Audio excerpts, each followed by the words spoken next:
What's up, guys? This is Mr. Floyd's, as in Mr. Floyd's motorcycle experience. Here I am, almost about to arrive to my destination from New Jersey to Hampton Bay. It's pretty far. The whole trip cost me almost 250 miles with some numbers. And over, not almost, over 250 miles with some numbers, with traffic and all. And about, give or take, I only count the last gas refill, not the one that I used to depart. So about 18 or 19 dollars of gas. Right now my tank is half when I got home. The food was great. The trip was great. I do these trips once a week when the weather permits. I also ride with a local chapter. So they didn't have any riding at that time, so I chose to do this trip. But as it turns out, I think I love this trip. So I'm gonna try and do more of it and less of chapter ride, if it makes sense. Because chapter ride, you have to get there early, and then they have this 15 minutes meetings, and then when they arrive at the restaurant, it takes time to order food for everybody. It takes roughly almost 2 hours, right? So that trip along is perfect. It's just one guy, go in and go out, that's it. Now, yes, this is my voiceover over the recording. Hope you like it. Right? And the highway is not a joke, guys. So if you're not skillful like me, at the beginning of the video I show you some demonstration of some skill set that every rider should have handling big motorcycles. So if you're not skillful like me, try and ride with a buddy in case something were to happen to you and it's not fatal. See what I mean? And before you take the street like me, please do go for some trainings. I do not advise you to hop on your bike and just do what I do. I have over 17 years of experience. That is mechanical breakdown and also motorcycle riding.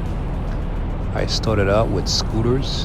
In fact, even less than that. I started out with a BMX bicycle. I'm not gonna put that as my experience, but yeah, and then level it up with motorcycles, and then I go downgraded to scooters, even more downgrade to electric bicycles, and I upgrade to motorcycles again, and finally now I'm riding a Harley-Davidson. On this video, this is a Road Glide Limited 2023. When I said finally I'm riding now a Harley-Davidson, that does not mean this is my first Harley bike. It's just mean that I settled down with Harley-Davidson. So I bought a FLHB on 2022, brand new 0 miles. I like to buy my bike brand new. I don't like to buy used bikes. I've done that with all the motorcycles I've owned, and I think I've owned at least 13 motorcycles, not bicycles. Motor as in have an engine in there and that runs and it's registered properly with a plate that says motorcycle. So I have owned 13 motorcycles, and I've only owned 2 Harleys, but I have owned 3 type of Harleys, if it makes sense, because my FLHB, which was a police Road King, had the seat that I'm rocking now, and then I put a Batwing in there. I put a lower fairing, and I also put a trunk in there, and I put speakers and everything. I try to mimic as close to a street glide, and it handles like one too. So I would call it 3 type of Harleys. Road King, as in the base one that I had, which I transformed it to electric glide, if it makes sense, with Batwing fairings, and now with my Road Glide. So each they handle different. With the fairing on the handlebar, it's a little weight in there, whereas the Road King with just the flat windshield, less weight, and moving back again with less weight from the road glide because there is nothing attached to the handlebar. So the fairing is fixed.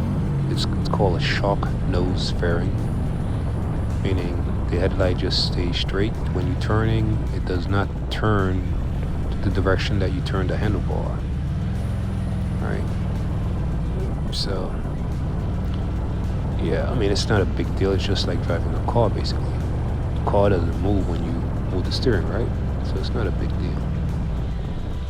This trip alone was very, well, it's not the first time I've done a trip like this, but it is the first time that I'm recording this and I'm talking in there. All right. So I have right now, and I'll be talking to you guys soon.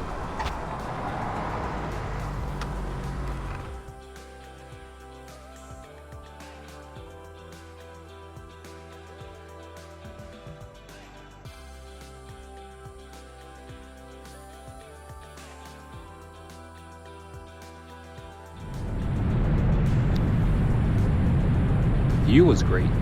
The food was great. Took some pictures. Hope you guys liked it. Not a picture fan, guy, so whatever I can snap on at the moment, I call it quit. I'm not gonna take a dozen pictures like some people are doing.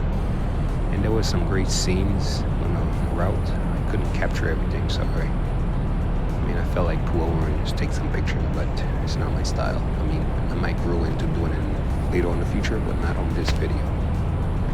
So yeah, it was a perfect trip. Now, I have done some trips like this with my FLHB back when I was experiencing with a tablet for navigation, and I was trying to get as much as stand-up navigation, if it makes sense, without using my phone. So I came up with the 2 hours per trip, and I mapped some destinations. That's when this thing was created, so it wasn't created on this video. I have done at least 5 locations before using that bike, and I had used my Batwing FLHB, right? And I think I posted some videos on my channel. It wasn't that big of a deal. I was still working on recording, and I had a helmet record, which I still do, and it records for 5 hours, but transferring the video is a pain in the ass, and the image quality is not that great as in the Insta360 X4 that I'm using right now. I'm still working on trying to remove the watermark on that one, if it allows you. And I'll see what I can do in the future to remove it. If not, you guys are just gonna see Insta360 X4 on all of my videos. It's okay. I mean, I'm proud to use the brand, so it's alright. Yeah, this is me coming home right now. We had some suspension action on the highway. I am using both front and rear from Progressive. The front is a monoshock.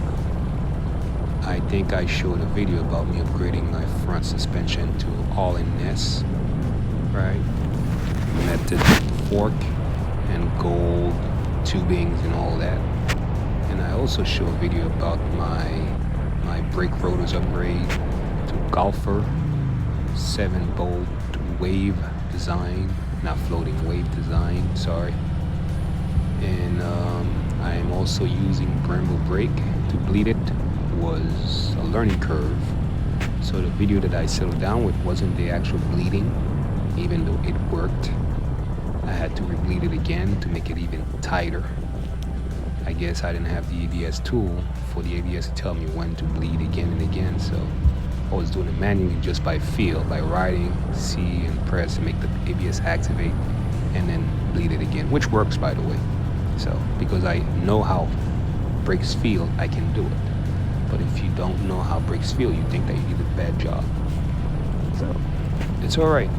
Well guys, I hope you guys enjoyed the video, and there's a lot more like this to come, and a lot of pictures to come, a lot of great place, a lot of great food. Alright, thanks for subscribing, and rate, comment, and see you in the next video. Ciao.